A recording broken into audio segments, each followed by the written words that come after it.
You should start your New Year's resolutions before the New Year's. And this is why. Hi, I'm Jillian Sidoti. And I'm Nate Dodson. And today we're going to talk all about New Year's resolutions and kind of what it takes to keep up with it. I don't know about you, but I do like going to the gym, and I hate going to the gym in January. Because everybody's New Year's resolution, I'm going to get healthier. I'm going to go to the gym. I'm going to finally stick to that vegetarian diet, all of which lasts 3 weeks. Mm-hmm. And then everything goes back to normal. And it's like, okay, everybody's given up. So, today we're focusing on having New Year's resolutions and sticking to it. Right. I just find it funny. And I'll tell you, I take New Year's resolutions very, very personally. Literally on a universal level, because my birthday happens to be January 2nd. And I want everybody to know that January 2nd, you will not find a worse day of the year to have a birthday. You will not. I challenge you, you won't. January 2nd is the worst day of the year to have a birthday because everyone stopped partying on that day. So if you start your New Year's resolutions early, you'll be just in time for a break on January 2nd, and we can all have a party together. I absolutely love it. I will disagree with you. I think the December 25th birthdays is probably the most difficult. Yeah. But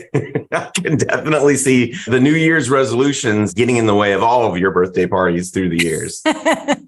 So true. But let me tell you something, Nate. I've already started my New Year's resolutions, and we'll talk about how I did it. But I basically moved to Puerto Rico. Well, the pandemic happened. And when the pandemic happened, there was a lot of stress staying in your house, not moving. And I ended up gaining some weight. Well, then I moved to Puerto Rico and I was like, I'm going to live a tropical island lifestyle where I'm only going to drink smoothies and I'm going to walk everywhere and I'm going to be on the beach all day and I'm going to do yoga every 5 minutes. And none of that happened. Instead, what I encountered when I came here was a lot of fried food and a ton of alcohol. And so, and an environment that encourages it a lot. So I gained a little weight and it was terrible. And I kept thinking, okay, well, I'll get through the holidays and I'll start my New Year's resolution of losing weight and going back to the gym and eating healthy. I was just so tired of feeling gross and feeling overweight that I decided was going to start right away. But the difference between what I did now and what I've done in the past is usually I'll take on this big, gigantic, goal. And I'll be like, I'm cutting out all sugar and I'm cutting out all carbs and I'm going to go to the gym 6 times a day. And I'm not going to drink alcohol and I'm going to do all of these things. And I fall flat on my face because then when an hour later. Yeah, exactly. An hour later. And I fall flat on my face. And the reason why, I fall flat on my face is because I'll fail at one thing. Like maybe I'll have a piece of bread and then I'm like, oh no, I had this piece of bread and now all hell's going to break you loose. So, and I didn't even intend to do this. It just happened. I was like, after Thanksgiving, I said, I'm going to take a break from just drinking. I'm just going to take a break from drinking because it's very much a part of the culture here in the town I live in. I'm not saying as Puerto Rico as a whole, but in the town I live in, it's very much part of the culture is going out. There's lots of bars. There's lots of places to have drinks. And I thought I just got to take a break from that. And then, I knew there was a party coming up on December 22nd that I want to go to, maybe have a beverage on December 22nd, but I'm going to try not to drink till then. That was the only goal I put in place. A great goal, but I understand that it's a tough goal to make a drastic, massive change. Although your water there looks just in delicious. A wine glass. Yeah, notice that too. I have this coffee cup and, here's my, of course I talk to myself. Sometimes I need expert advice. My other favorite one says, this may be vodka. You never know. No, it's hard. But what made it easy wasn't that I'm quitting drink. Like, gosh, I feel for anybody who's trying to break, a drug addiction or an alcohol addiction or food addiction, any addiction really like permanently. But the reason why I think it was doable for me is because I was like, I'm only going to do this until this date. It was a small little goal that was like, if I can't do this, what can I do? Right. But it has had incredible consequences for me. Now, mind you, guys, I just started this like 2 or 3 days after Thanksgiving, right? Like the Monday after Thanksgiving. I stopped drinking. I've had a lot of encounters where it's been very tempting. The first week was the hardest. But since that has happened, I have consistently gone to the gym. I've consistently eaten better. And I didn't even have those goals so much. It was just that one little habit that I changed that what kind of created a domino effect. And I've already lost 7 pounds. Congratulations. Thank That's you. Awesome. I hate to tell you though, you're in your first 3 weeks of January. And that's kind of the point that I'd like to put out there is, it's amazing. You change one thing and then you get all these benefits everywhere, but it's difficult to maintain that on an ongoing basis. Yeah. You're smart that you said, you know what? I'm going to do this for 4 weeks. That's it. That's also kind of that time period that people are able to maintain their New Year's resolutions, and February comes around and I get the gym all to myself again. It's great.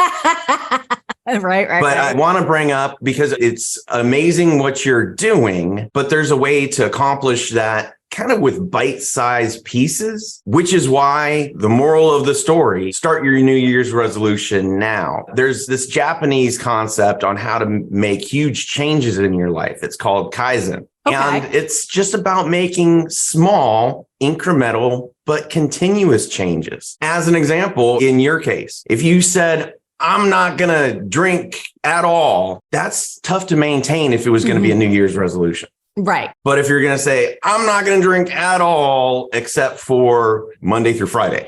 Right. But, just start incrementally making changes. And I love that you said that you quit drinking and now you're going to the gym, you're doing the walks, you're eating great. Everything is happening from one major decision that between you and I and the thousands of people watching, it's unsustainable long term, but it's absolutely sustainable to take it in bite-sized pieces and continue to grow from there. Right. Exactly. Where can we read more about Kaizen? Tell us about it. I've never heard that term before. Of course, I love reading habit books. So I am 1,000% with you about the bite-sized chunks and not to try to take off more than you can chew. But tell us what Kaizen is specifically and where we can read more about it. There's books out there about Kaizen. I don't necessarily recommend all of those books because it is a Japanese concept. It fits very well with Ikigai, but I would like to kind of back it up to some actually really popular stories, books in the United States that talk about the same thing. One of them is The Power of Habit. And very specifically, it talks about, you want to quit smoking. Great. Don't go cold turkey. Start scaling back and then just kind of stick there. Start doing the different kinds of changes that can lead to a permanent change of habits. As an example, instead of smoking every day, start switching some of those nicotine breaks with gum. Yeah. So you still have something enjoyable. I think that's really what I got out of The Power of Habit is that you have to associate the breaking of the habit with something enjoyable. That's why we see people who quit smoking gain weight because they unfortunately switch it out for eating or something like that. So you have to make sure it's something that's a healthy change, right? It's something that's enjoyable, that's healthy. Sure. I mean, a huge thing for me when especially last week when I stopped drinking is I got a bunch of seltzer water and lemon. This is just regular old water with lemon. But I mean, it just gave me the routine of either putting a drink together or just having something fizzy, making it a little more something enjoyable. So it wasn't such a tax when everybody around me is having a frosty beverage. I lived in Las Vegas for a long time and people don't really realize this. There's a massive Mormon community in Las Vegas. And it looks like a lot of the Mormon participants, LDS participants, are drinking. But then there's the amazing thing that it's really just Coke with a twist of lime or a twist of something. So it gives the appearance so they don't kind of feel like they're outsiders with these more kind of interactive social events. But at the same time, they can still maintain their, I'm not going to drink. And I think that's really important to note because it is tough to say, December 22nd, I got this party going on. it's holiday parties right now, but I'm still going to try to not drink. Like you have to have some alternative where it's not an awkward situation. So that was at least one thing that I noticed repeatedly living in Las Vegas for quite a while. Yeah, absolutely. And, it's funny, you talk about The Power of Habit, which is written by Charles Duhigg, who is a Pulitzer Prize winning New York Times author. But I want to tell you, there's a book that follows up that book, The Power of Habit, which is called Smarter, Faster, Better. That's his other book. And the stories in there, absolutely phenomenal. I highly recommend reading both of those books. But then there's another book, Nate, that you mentioned earlier when we were chatting. It's written by a different author. That's kind of a follow-up to The Power of Habit. Which one is that? James Clear wrote The Atomic Habits.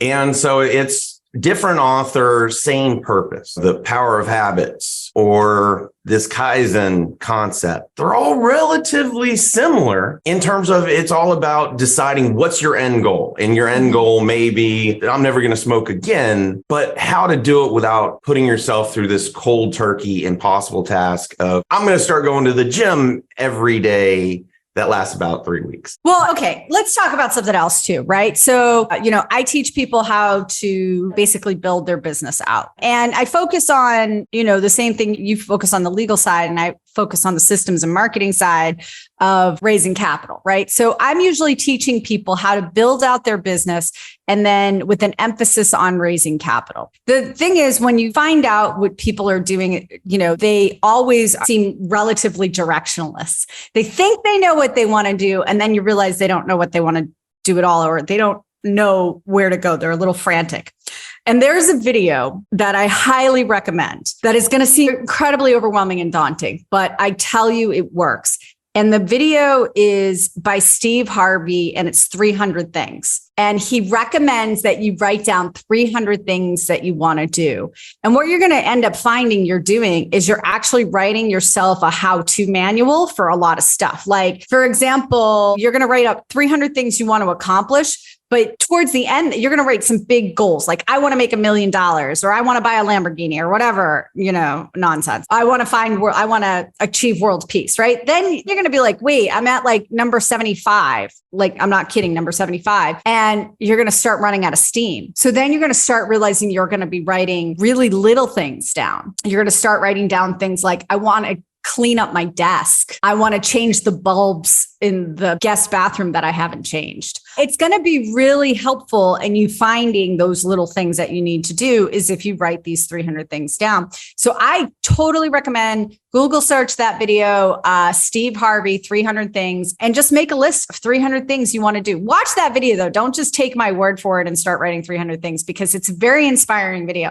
And the other thing I want to talk about, Nate, I want to hear this from your perspective, from you guys at the law firm who, you're the guys people call when they're ready to like start their fund or build their business or start their syndication. And they're like, I need a lawyer. I have to get it done. And so they go, let's do this. Let's talk about business and what it is, what it takes to make New Year's resolutions for your business and why you should be doing them now as opposed to January. Well, I could tell you 300 things why you should start now.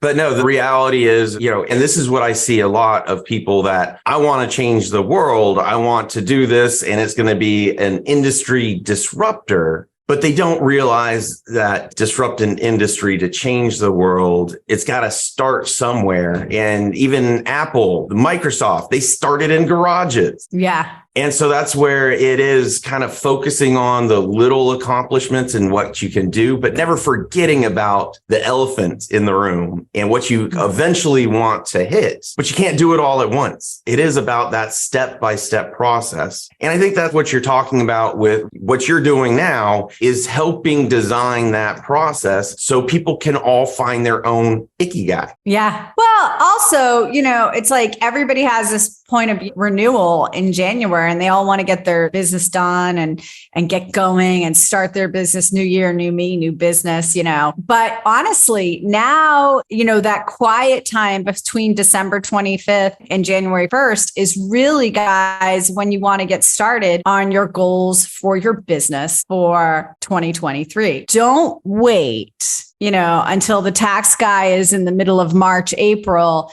and they can't take your phone call because they're busy with taxes. Don't wait until you absolutely have to get something done. Get the plan ready. Get it done now. There's no better time than the present. And if you take these incremental steps, you're going to find you're checking things off on that list of 300 things. If you're waiting for some hypothetical start line, you're not going to make it around the track. You're just not. I actually have great exercise that I encourage people to do. I'm sure you do as well. But the exercise that I always encourage people to do, especially now, is to take a video of themselves talking about their goals, what they want to accomplish. Oh, yeah. Kind of like a video diary, but really it's so that you can reflect back. I had these goals, I had these aspirations, I had these ideas. Where am I now? And what am I doing to reach those? And to have kind of that place to refer back to and to be able to reflect. It's the proverbial putting the Post-it notes on a mirror. What was that? Yeah. The secret or something? To remind yourself what you're trying to accomplish. Yeah. And that's really what, and that's why writing things down, the video is a great idea. And then also having an accountability partner. If I'm being perfectly honest, my friend and fellow real estate investor, Jeff, is also decided that he wasn't going to drink until December 22nd either. And I don't know if either of us would have made it those first couple of days if I didn't have him to call and go, everybody's drinking mojitos around me. Tell me to drink water. So yeah, I think also having an accountability partner, discussing your goals with your team in your business or your partner, whoever partner in life or partner in business, discussing those goals with them or sharing that video that you make with somebody else so they can hold you accountable for the things that you want to accomplish. Couldn't agree more. Thank you so much for your thoughts. And everybody, moral of the story, plan today for what you're going to do tomorrow and take those little steps to make it a reality. So thanks for your time. I'm Nate Dodson. I'm Jillian Sidoti, and this is why.